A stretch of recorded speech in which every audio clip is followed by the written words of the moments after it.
Today, I wanted to cover one of the most enjoyable Prismatic Hunter builds I've ever used. This build allows you to have insane uptime on Transcendence, takes full advantage of the new Stasis artifact mods we've received with Revenant, and allows us to take advantage of the brand new Hunter exotic Mask of Fealty.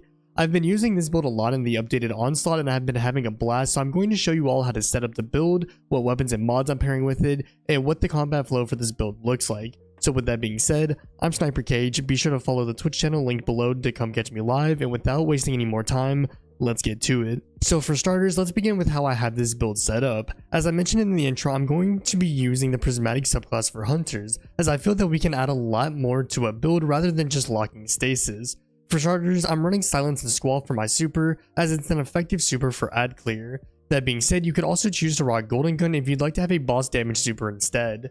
Next, I'm running Withering Blade as it is necessary for this build. For the grenade, I played around with both Arc Bolt and Swarm grenades as I wanted a grenade option that helped build the light bar for Transcendence the fastest while also doing a fair amount of damage. So because of that, I'm choosing to use Swarm grenades. For the aspects, Winter's Shroud is nice for the slowing effect it can have on targets when you dodge, and does an amazing job at helping us build our next aspect, being Gunpowder Gamble, which of course replaces our grenade with a much more powerful solar grenade that triggers an ignition upon detonation.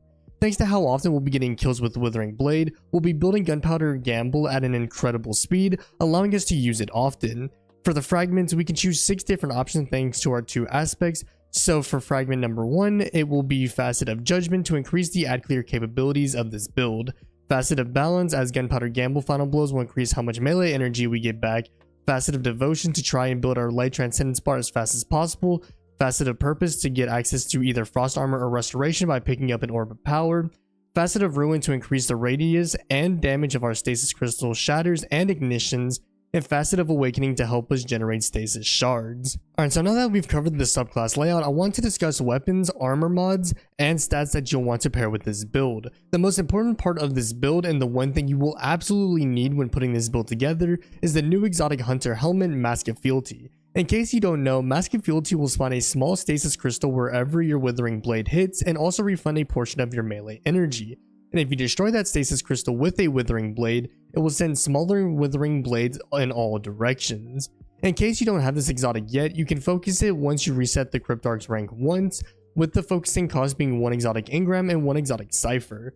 In regards to what weapons you should be pairing with this build, I tested a wide variety of weapons to see what would pair best with this build.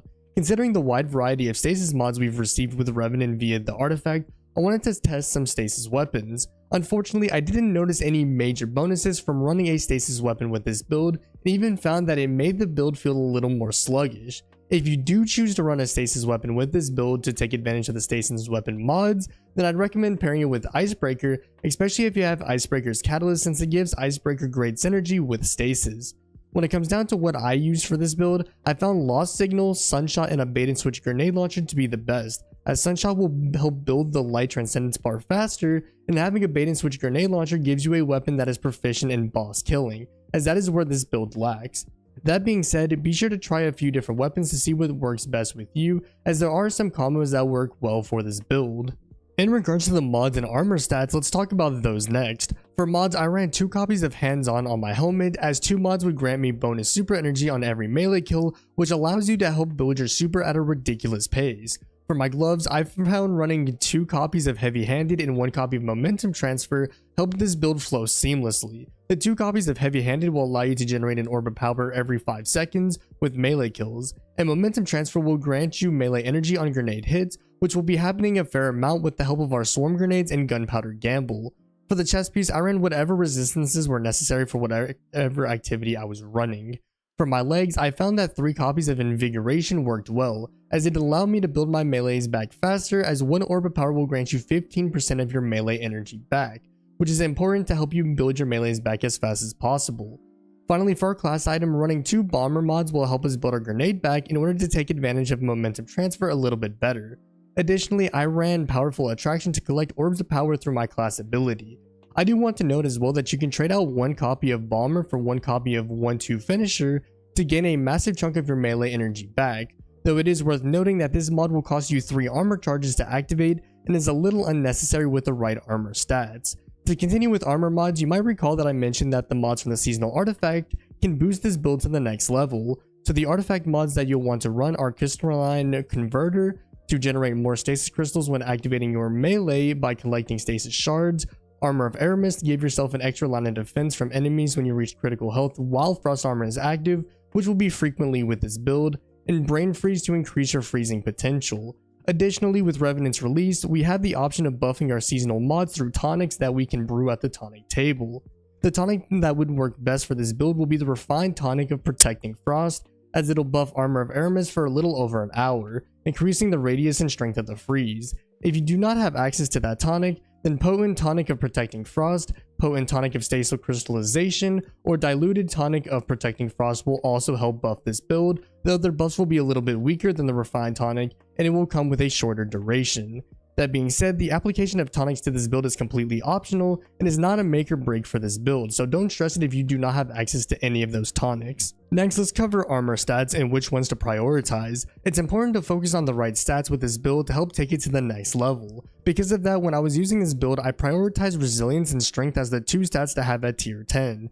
Having tier 10 resilience will grant you 30% damage resistance at all times, which is a must-have in PvE, and having tier 10 strength will lower your melee cooldown timer to 50 seconds, which will become even shorter thanks to the help of our armor mods. In regards to the other stats, you'll want to prioritize discipline, recovery, mobility, and intellect in that order. So now that we've covered the subclass layout, weapons, armor, mods, and armor stats to use with this build, let's talk about the combat flow for this build. So the importance of this build is making sure you're using your Withering Blades. So when starting a fight, you'll want to toss one Withering Blade at combatants. Doing so will generate stasis crystals for every hit and bounce of the Withering Blade and will grant you bonus melee energy when you score hits with your melee. From there, you want to shatter the stasis crystal with your next Withering Blade, as this should kill the combatants you hit with your first Withering Blade, as well as send a barrage of Withering Blades and shards of stasis ice in all directions, generate an Orb of Power if the first Withering Blade didn't, generate some super energy, and also spawn in some stasis shards to help you begin building towards Crystalline Converter. In between Withering Blade throws, and when your blades are on cooldown, you should be tossing your grenades and gunpowder gambles to score grenade hits to build more energy for not only your melee, but for Transcendence. From there, you want to continue the cycle of Withering Blades and your grenades until you've built your super and or Transcendence, to which you should use them so you can rebuild the energy back for those again, effectively allowing you to have crazy uptime for both of those. I've been using this build a bunch within Onslaught and it has been ridiculously effective thanks to how amazing the add clear potential is. If you haven't already given this build a chance, I'd highly recommend it because it's a lot of fun to use, especially in the right content. Well, that'll wrap up today's build guide. If you found it useful, then be sure to drop a like and consider subscribing to the channel for more Destiny 2 content dropping soon. If you'd like to come catch me live, then you can do so over at twitch.tv/SniperKH_, where I'll be live streaming some build crafting and other shenanigans, so I'd love if you stop by to say what's up. Otherwise, be sure to check out my social media platforms linked below for updates on when I drop new content. With that being said, I'm SniperKH, and I'm out. Good luck with gaming.